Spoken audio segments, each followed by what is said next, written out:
You're listening to the Zipline Logistics Truck Yeah podcast, where we explore all kinds of hot topics in the logistics industry. Get ready to learn, laugh, and get your freight on. Ladies and gentlemen, welcome back to another edition of the Zipline Logistics podcast. My name is Jesse Jewett. Joined with me, as always, our Director of Training and Development, Teddy Lee Knox. Teddy, good morning. Hello, how are you? Wonderful, wonderful. We have a special guest today, Mr. Gary Davis of Allstate Brokerage. Gary, welcome to the Truck Yeah podcast. No, thank you very much. And special is my middle name, so I'm all good with that. We're happy to have you. So Allstate Brokerage, tell me everything I need to know about it. The elevator pitch for Allstate Brokerage. Allstate Brokerage. I started this company in 1985.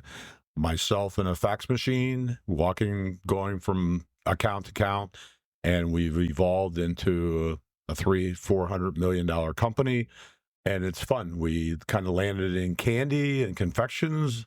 Obviously, we do meat snacks and dry grocery and many, many other things. But we now have 36 salespeople, 48 total people in the company, and it's growing double digits for the last 9 years. Wow, good for you. Good for you.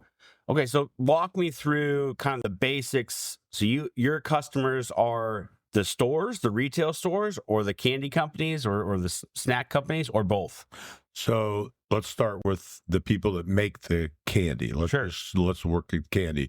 So the manufacturers always look for a sales team to come and sell their particular product. We are fortunate enough to have about 350 manufacturers that we represent throughout the United States, selling to people like Kroger, Target, Walmart, Big Lots, TJ Maxx, all the major retailers, and some small retailers. Some we never sell to a store. We sell, if you took 7-Eleven, for an example, there's 20,000 7-Eleven stores. Yeah. We don't go to the stores. We go to the corporate office, make a pitch, try to sell the particular product. They pick it up, and then we send orders into the manufacturer. The manufacturer then would send it to their wholesalers and deliver to their wholesalers. And then wholesalers would end up taking my product along with all the other products to the individual store. Same scenario with grocery stores, same scenario with department stores, across the board. I think I understand it. So there's an element of transportation. Obviously, this is a transportation podcast and a CPG podcast, right? Oh, yeah. So the wholesalers or your customer is generally arranging the transportation side of things, if I understand that correctly. In most cases, that is the case. We also have a rather large closeout, which if you go to the people like Off Price, Ross, Burlington, TJ, Big Lots, people like that, we all ultimately will buy product and many times deliver it to their DCs. So we get involved in both half. The most important part when you're dealing with chocolate and other candies is it either has to be refrigerated or non-refrigerated. Dry grocery is easy because it's just on a dry truck. Refrigerated has challenges. Oh, yeah. We're well aware of that for sure.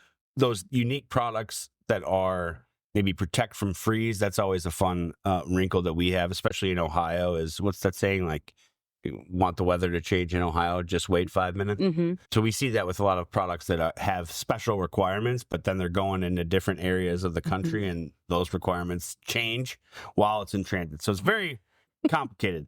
I like the fact that you mentioned that you're dealing with the major retailers, obviously like Kroger, Giant Eagle, etc., but you also specialize in convenience stores, the dollar stores, the specialty discount, etc. That's interesting. So right around now, we're in the holiday season. Is this the busiest time of year? It was the busiest time of year. Okay. So what people really don't understand, today we're in November, early November. We are selling Halloween 2025 right now. Okay. For holiday was delivered again back in probably August, September. So we're really far ahead of the seasons, right? So our busiest season is not the busiest season of the holiday trend at the retailers. Right. The execution is happening right now, but the sale is way far in advance. Way far. This is another tangent. I was in the golf business for a while, and I always found it interesting that the retail clothing companies, they're talking about spring 2 months ago, spring 2025 2 months ago. So it sounds like it's a absolutely similar program. I think this is really interesting too, because this is something that consumers don't understand. They don't get that how much work goes into it in advance. Like how busy you are in the summer season preparing, or even early spring season preparing for the holidays. People think it's happening all right now, but now it's just the execution of it, putting it on the shelf, and then dealing with the forecasting issues. Maybe they didn't order enough, or maybe they didn't prepare. Or, something like, I feel like we were always talking about different types of candy that come out every season, how excited people are for it. Like, oh my goodness, what a great last minute decision. Yeah. But it wasn't. This was years in the making. Well, and we're consistently working with our manufacturers to come up with those new and exciting items. Case in point, I think probably everybody in this country has experienced freeze-dried candy. Oh, yeah. Freeze-dried candy, we took a position in a company, so we own some of the company, and you can freeze dry damn near everything, right? From gummy bears to taffy to whatever you want to freeze dry. Some work, some we learned a valuable lesson, because when you freeze dry something, you first have to freeze the candy. Then you put it in a dehydrating. These are as big as semi trucks, and we have like 22 of them. And so you would think that this is not going to, a gummy bear, freeze-dried gummy bear is almost flawless as far as temperature goes. Yeah. Well, if the factory's in Texas and it's 118 degrees, we put it on a dry truck. The dry truck then goes through the 118 inside that dry truck. It's probably 170 degrees. Time it gets to Pennsylvania to one of our big retailers, it's a big glop. Yeah. So we are consistently learning about product and new products. I mean, there's new products. TikTok is obviously the number one place right now that young people have come to. If you wanted to kick off a new product, that's the place. Yeah, I don't care what, a peelable gummy. I don't know if you ever had those, but the peelable gummies was on TikTok for, I don't know, maybe a month. Is the hottest rage in the country. Did it last? Probably not, but it was hot for a while. We have slime liquor. So it was another TikTok phenomenal thing that we actually sold 30 to 40 containers a week coming imported because of TikTok. Very interesting. And then you go back to your forecasting. Guess what? Nobody could forecast 40 containers a week, right? Yeah. So is that a bad thing? Well, the shelves were empty, but the demand was there. So the customer would go back to the retailer looking for it. Yeah. And then once it was in, they would buy the whole tray, not just one. So, logistics is 90% of what we do is logistics. Making we do Ghirardelli chocolate, we do Lindt chocolate, we do so many different things. They can put out the chocolate, but if we don't get it there in good shape, and then the retailer from either their wholesaler or their distribution center don't get it there in good shape, is a disappointment for the customer. And once you lose a customer, you can't get them back. No.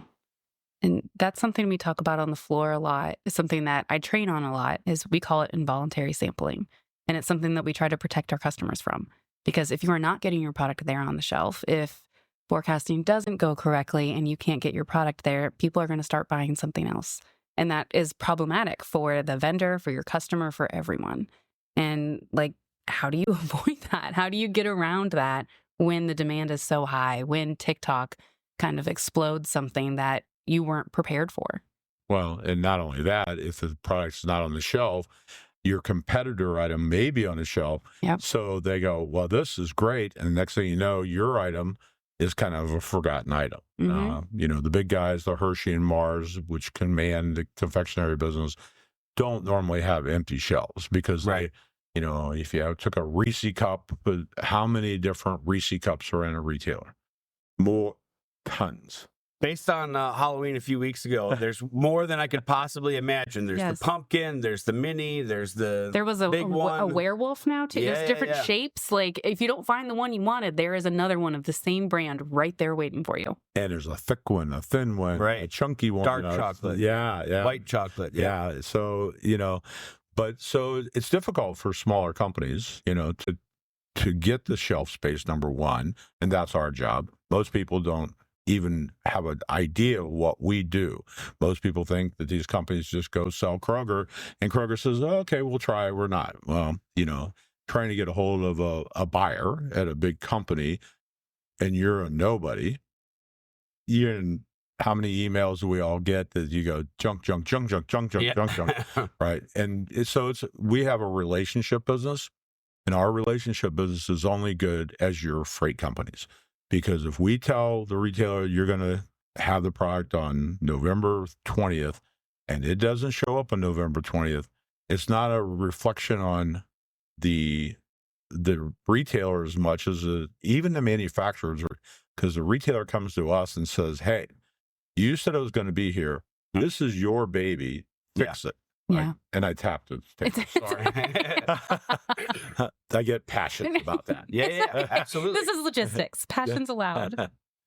Well, that's has echoed in our past, certainly the 12 years that Teddy and I have worked here together. One of our founding principles was the relationship part of it. So we definitely feel that element of the business, right? You can only do so much, but if you're in a partnership with somebody else, that they're going to go the extra mile for you, and that goes a long way, right? So absolutely, there's probably hundreds of companies, maybe thousands of companies like yours out there. No, probably not. Really?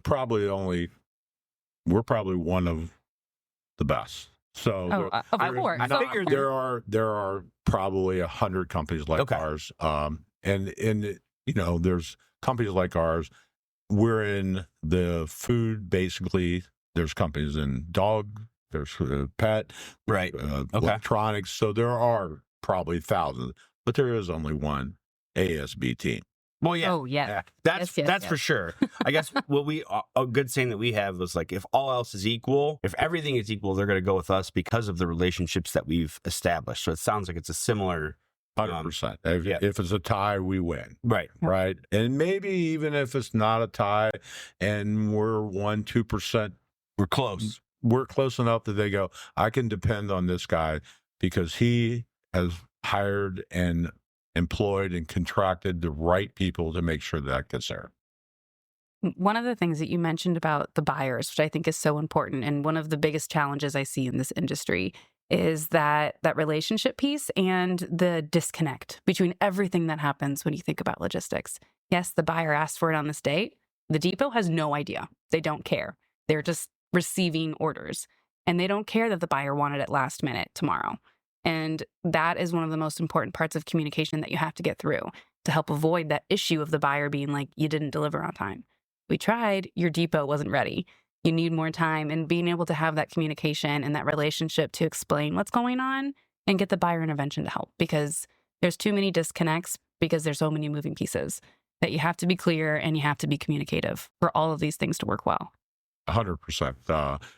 Most of the time, the buyer really doesn't even have a whole lot of input. The DC is the boss. Mm-hmm. The buyer wants it there on the 15th. You wanted an appointment on the 15th. You can't get it till the 19th. And you have the truck drivers to me are golden, and people don't realize how important truck drivers are to not only food, but everything else we do. Day-to-day living, putting gas in your car, all these things rely on these truck drivers who, in my opinion, brutal hours, brutal job, long hauls, not seeing your families, doing all these other things. But, if you can't get into that DC, certainly we communicate with the buyer and we can explain it, but the buyer really doesn't care. The buyer says, I wanted it here on the 15th, and you didn't get it here until the 19th. And I said, but I would have had it there on the 15th, but I couldn't get it into your DC. Why didn't you call the DC earlier? Mm-hmm. Where's the communication with you and the drivers And, if he would have called a week ago, he could have got it on the 15th, but he called on the 13th while we were booked. So again, it's all what you guys do, what we do. Communication is the top priority of everything. The driver needs to know he has to call 7 days before the due date. And if he doesn't do that, and he doesn't know that, he just thinks, okay, I'm going to be there on the 15th. He calls on the 14th, so I want a 10 o'clock appointment. When can I get in? The frustrating thing is to have drivers sitting for 2 days, sitting at a DC. I just can't imagine being a driver sitting in a parking lot for 2 days. Number one, no income, right? I get no income.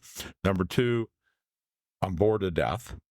Number three, I could have made so much more money. So it's just a communication world. Yeah. And not even to mention how the integrity of the product is doing in that trailer, depending on where you are. 100%. And the cost if it's reefer. Yeah. There's a lot of things that go into that. And God forbid the reefer goes down.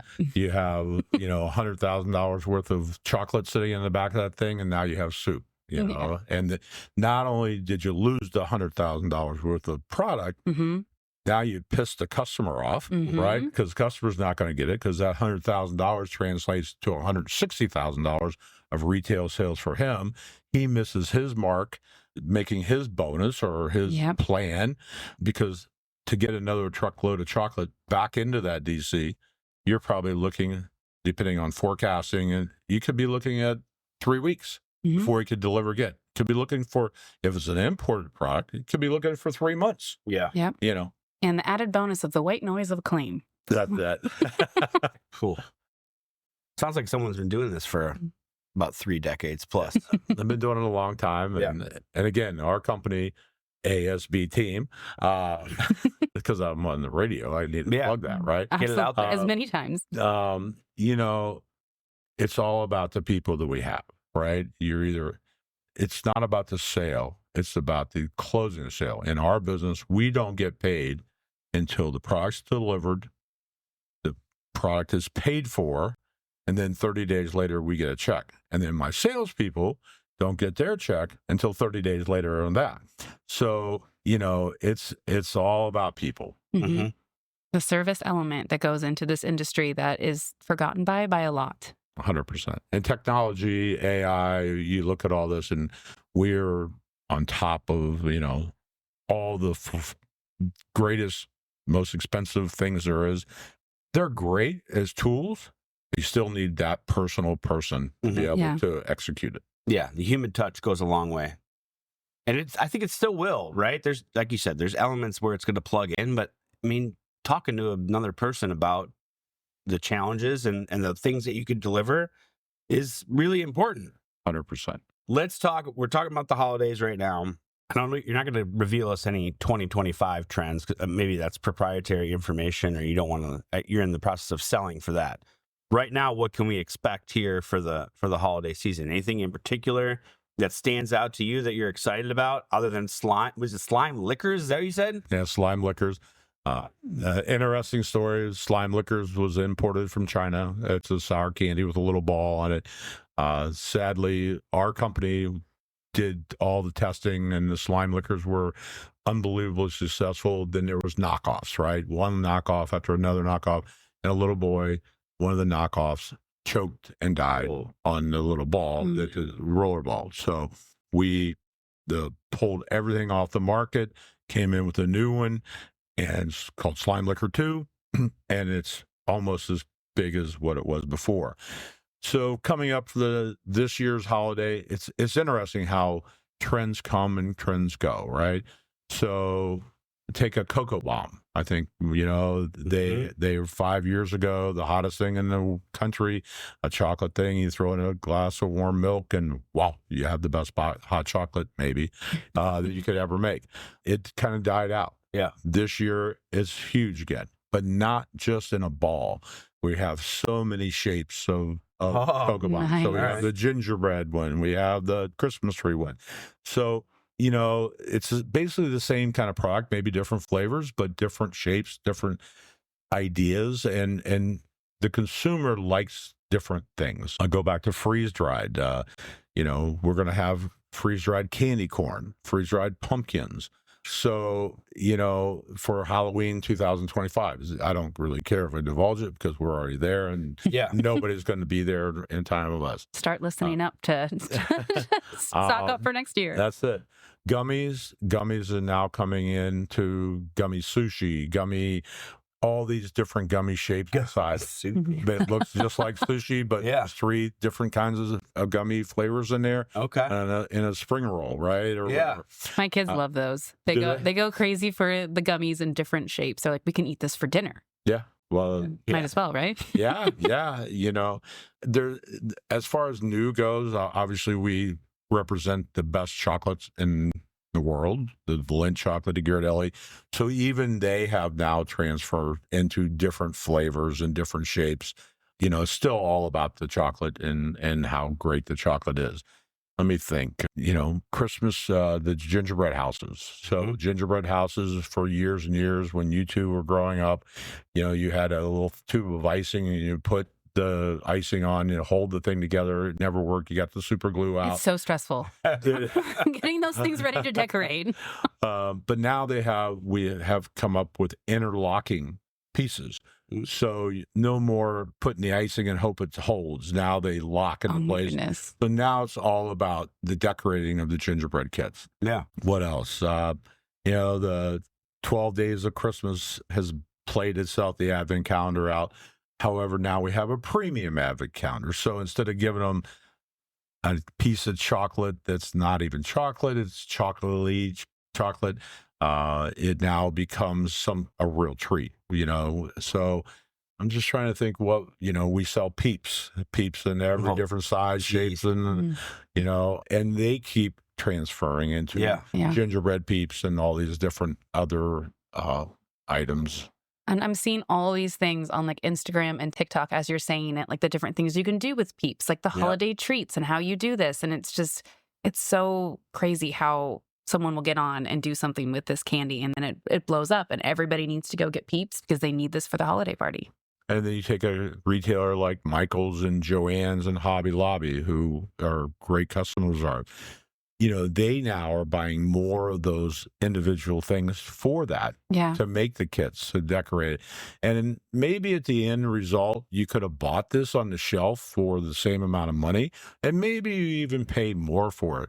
But there is something about this family values. You can sit down with your kids and for an hour, and now a half hour, whatever, and get them off the phone, get them off the iPad, and do something creative with the children that brings in the family values. And to me, what we try to do, besides making the world a sweeter place, we want to, I personally have I have 3 daughters and 4 grandchildren, and it's the best thing in the world. They come to my office. I have a sample room that's probably 10,000 square foot.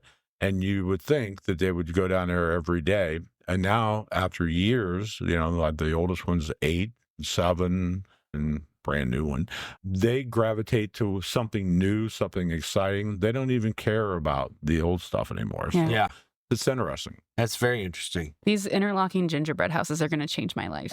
The amount of times I had to stay up late to prepare the gingerbread houses so we could decorate them the next day. Yeah. I'm going to have so much time on my hands. You're doing some overtime GC work on the gingerbread houses? Just to get the family together at a table, like you were saying. Yeah. Now I'm just going to be able to hang out. Well, and if you go to a place like Costco today, you can buy one already pre-built, right? So now all you have to do is decorate it, right? Now you can do that in 15 minutes, right? Yeah. But it's always that something. I love what we do to bring families together and then put it out there and everybody can brag about how it's like carving pumpkins, right? Mm-hmm. Don't you like mine better than yours? Yeah. Sure. Well, before we let you go, you mentioned relationships. Any other advice for companies looking to succeed in managing the holiday inventory and supply chain challenges? You said getting out in front of it, relationship building, communication. What else did we miss? Have fun. That's always a good one. Yeah. I mean, again, it really comes back to communicating, right? Once you have your commitment from the retailer, our job is not done. the forecasting is monumental. If you follow the market, chocolate prices are through the roof, right? So you can't make too much of something that's seasonal just on the hope that you can sell it, because the cost of the chocolate today is off the chart, highest it's ever been.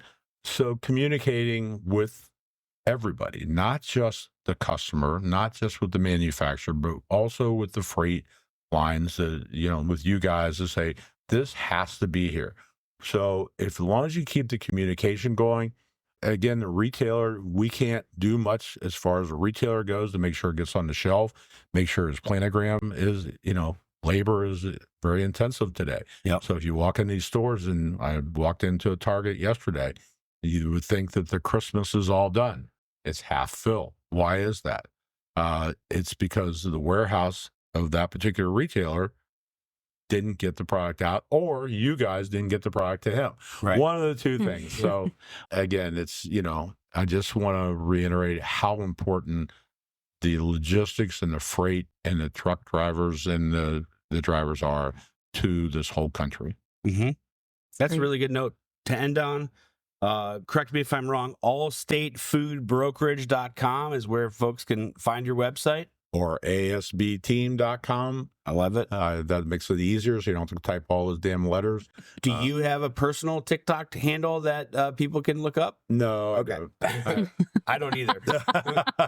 I would just, but I'm on TikTok a lot. Yeah. But I'm on specific industries on TikTok that I want to see. And again, TikTok is an amazing thing. And I'm sure there's other amazing websites or social media platform, but TikTok has really became the one. I have a nephew who is a vice president of TikTok in New York. Oh, wow. And you would think that would do me some good, getting ASB team on there. Hasn't done anything so far, but now they have a store, right? Yeah. They have a store, TikTok store. And I didn't know that. Yeah. And you can go on there, and it's amazing. It's worth looking for.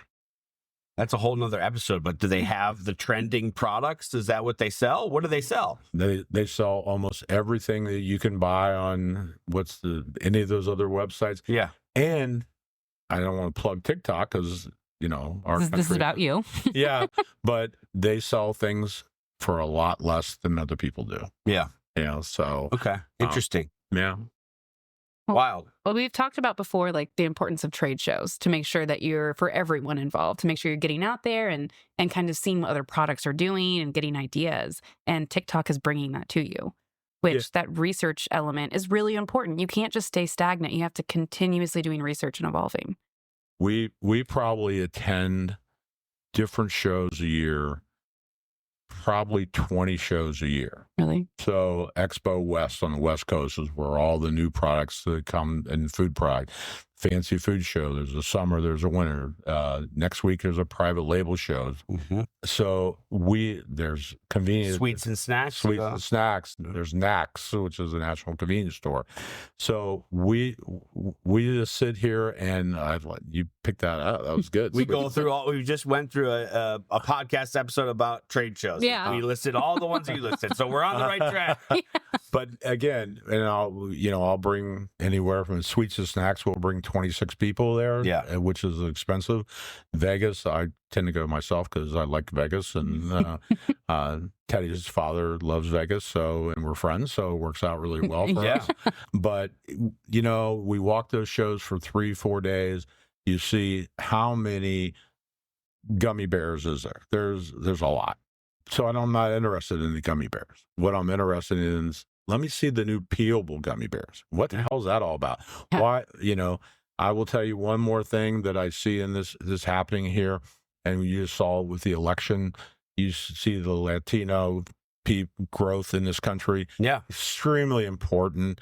We are now bringing in official Hispanic candy from Mexico into the United States, and the results have been overwhelming. So, you got to look at different categories of the consumer, make sure you're supplying the consumer with what they really want or what they remember. Nostalgic is great for us. My generation remembers Necco wafers, right? Love Necco. Your generation probably has a different favorite because you're younger than I am. Hispanic people have not had that luxury. If you grew up in Mexico, let's just say, or, to be able to go back to that heritage. So we're trying to bring that into the United States. That's really cool. That is. Well, Gary, thank you for joining us. Teddy, it's been a blast. Thank you. This has been fun. Thanks to all of our listeners on another edition of the Zipline Logistics podcast. We'll see you next time. Leave us a good rating so we can get Gary back. Yeah, give me a good rating too.